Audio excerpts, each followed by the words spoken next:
tentang bisnis aku dan semuanya masuk FYP, beberapa bahkan di atas 2 juta views. Sombong amat. Mari nge-vlog di Kebunisen.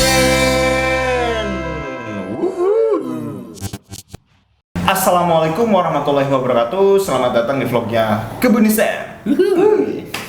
Oke, kali ini kita akan ngasih tips nih buat teman-teman yang lagi nyari-nyari tips. Dan ini nyarinya unik nih. Ya, jadi kita nyari tips bisnisnya di TikTok nih. TikTok. Ternyata TikTok itu nggak cuman buat goyang-goyang, cari-cari yang seksi-seksi, teman-teman.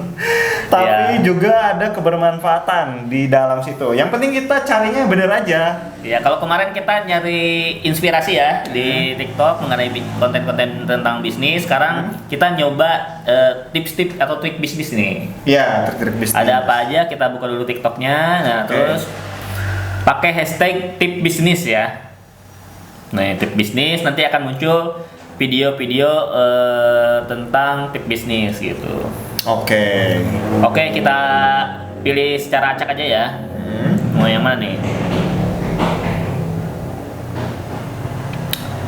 Yang mana Nuh?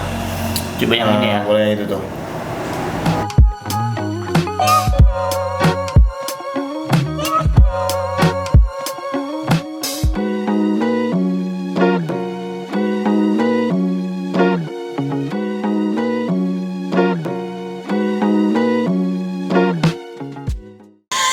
Oke, jadi dia share tentang ini apa namanya ide konten. Ide konten, betul. Ide konten small business di TikTok kayak gitu Iya, ya. tadi ada cerita awal bisnisnya gimana, terus, storytelling ya, gitu ya. storytelling, terus ada tutorial pakai produknya gimana, kayak gitu. Kayak gitu. Ada banyak ya. Kita coba cari video lain ya. Ini coba yang ini nih, pemilik online shop jangan skip katanya. Kalau ini muncul di FYP kalian dan kalian punya small business, please jangan skip. Karena aku mau kasih tahu cara masuk FYP untuk semua bisnis kalian. Aku udah bikin 8 video tentang bisnis aku dan semuanya masuk FYP, beberapa bahkan di atas 2 juta views. 1. Lighting harus bagus. Ini kelihatan remeh tapi penting banget. Kesan pertama itu penting banget. Kalau customer lihat kualitas video kamu abal-abal, mereka pasti gak akan lanjut nonton dan tentunya gak akan percaya sama kualitas produk kamu. 2. Pakai lagu yang trending. Ternyata menurut algoritma, kalau kalian pakai lagu-lagu yang lebih trending, akan lebih likely untuk muncul di FYP orang-orang. 3. Kalian harus gunakan hashtag yang benar. Aku bikin banyak video pakai FYP for you page gitu-gitu tapi gak pernah masuk FYP beneran. Ini beberapa hashtag yang work sama aku dan aku akan share list komplitnya di workshop aku. Di workshop ini, aku ketika grup SDC dari Universitas Prasetya Mulia akan sediakan kalian hangout, webinar, dan weekly challenge supaya all-shop kalian laku. Dan yang paling penting, kalian akan memperluas koneksi kalian sama banyak pengusaha muda lainnya. See you there, linknya di video aku ya. Kalau ini muncul di FYP kalian. Dia jualan ternyata ya di akhir videonya. Tapi dia nge-share apa tadi? Tips biar video Biar masuk FYP ya. Misalnya kayak gini teman-teman bikin video promosi produk teman-teman. Nah, supaya masuk ya ibaratnya kayak trending lah atau Ya, apa trending kayak gitu. TikTok ya.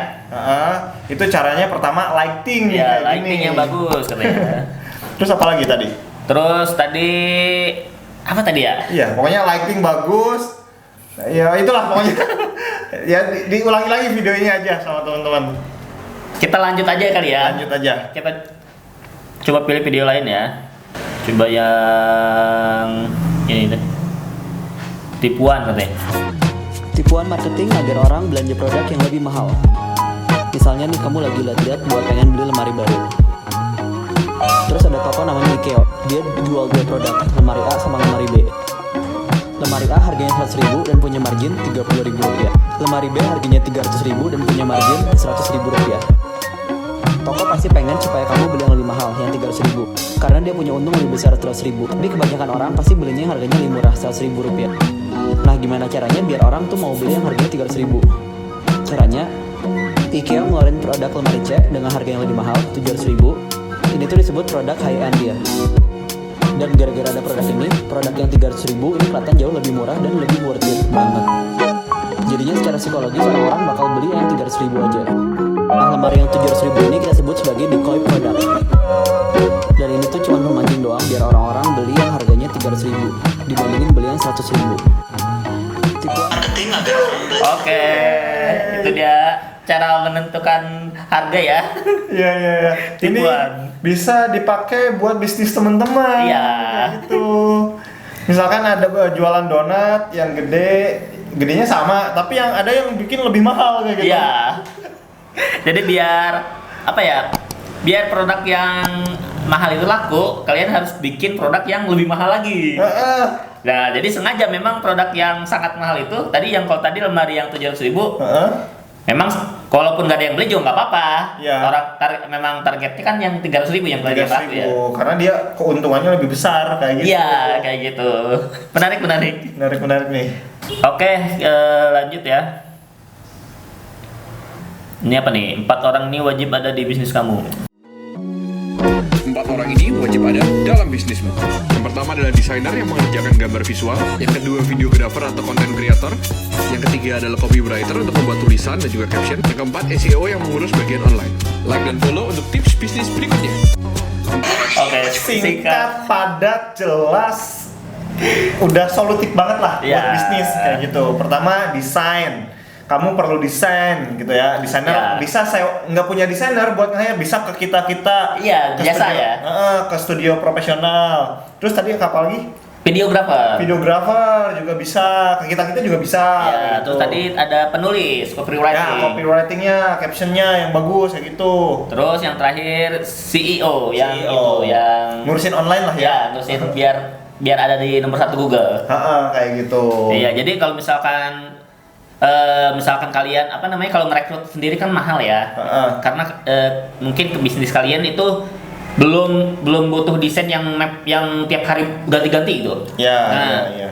jadi solusinya pakai jasa ya kayak kebun desain ini. Ya, betul. Jadi dalam sebulan itu paling misalkan kalian butuhnya beberapa event doang, ya bayarnya juga sesuai dengan event yang kalian butuhkan. Betul. Gitu. Jadi nggak bayar bulanan gitu ya. Heeh. Oke, lanjut yang terakhir apa? Gimana nih? Oke, satu lagi terakhir ya. Mau yang mana nih? Tips closing customer. Coba yang ini ya. Ya, boleh. Ini Kristina Lin. Tips buat yang closing customer via WhatsApp atau via chat. Jangan pernah sekali-sekali nanya, sis, jadi nggak? Kita harus berasumsi kalau dia akan transfer. Jadi nanyanya, halo sis, baju yang sis pesan sudah kami data untuk pengiriman pagi ini. Sis rencananya transfer ke rekening kami yang BCA atau Mandiri ya, untuk memudahkan pengecekan. Atau, halo sis, baju yang sis mau masih saya skip nih sis, tinggal 1 biji aja. Kebetulan ada customer lain yang mau. Sis rencana mau melakukan pembayaran pagi ini atau siang ya sis? Kalau pagi ini bisa ikut pengiriman jam 12 siang ini. Pada intinya, kalau nanya customer, jangan pernah berakhiran kata enggak, tapi berikan pertanyaan pilihan. Dan kita harus selalu berasumsi kalau customer pasti akan transfer, sehingga pertanyaannya antara, sis nanti pembayarannya mau pagi ini atau siang ini? Sis mau nanti pengirimannya pakai ekspres atau reguler? Atau mungkin sis nanti transfernya mau ke BCA atau ke Mandiri? Atau mungkin ke rekening Anda yang lain? Sehingga customer yang tadinya mungkin aja udah masih ragu, akhirnya malah transfer beneran. Karena dianggapnya kita tuh udah nungguin gitu loh. Tips buat yang closing Oke, tips closing yang baik nih. Menghadapi ini ya, chattingan ya. Ya, betul. Jadi kata dia kita harus seolah-olah customer itu akan transfer. Iya. Konsepnya ya. Jadi asumsi kita sebagai penjual itu ya udah pokoknya kemungkinan dia akan transfer kayak gitu. Jadi jangan nanya, sis jadi nggak transfer? Nah, Nanti jawabnya enggak. ya kalau dikasih pilihan iya atau enggak, ya cuman iya atau enggak. Tapi kalau dikasih pilihan mau transfer siang ini atau nanti malam, Nah, jadinya kan tetap transfer, Tetap walaupun transfer. malam walaupun siang ya. ya jadi itu permainan psikologi ya. Jadi orang Indonesia itu nggak enakan teman-teman. Jadi kalau misalkan udah dibegitukan, terus dilayani dengan baik, ramah, itu akhirnya yang tadinya, aduh beli jangannya, Beli deh gitu ya. ya udah beli deh kayak gitu. Oke, lumayan juga ya TikTok ya. Jadi tips-tipsnya berbobot lah ya. Ya. Jadi mungkin pengen cari tips yang singkat padat itu bisa cari di TikTok ya. Kalau yang ingin mendetail, luas, Panjang durasinya. itu bisa di YouTube kayak gitu. Iya. Apakah kebun desain apa kita beralih ke TikTok aja gitu? Boleh sih, harus mulai bikin yang TikTok sih kita ya. Oke, thank you. Mudah-mudahan bermanfaat. Sampai jumpa di vlog kita selanjutnya. Bye bye.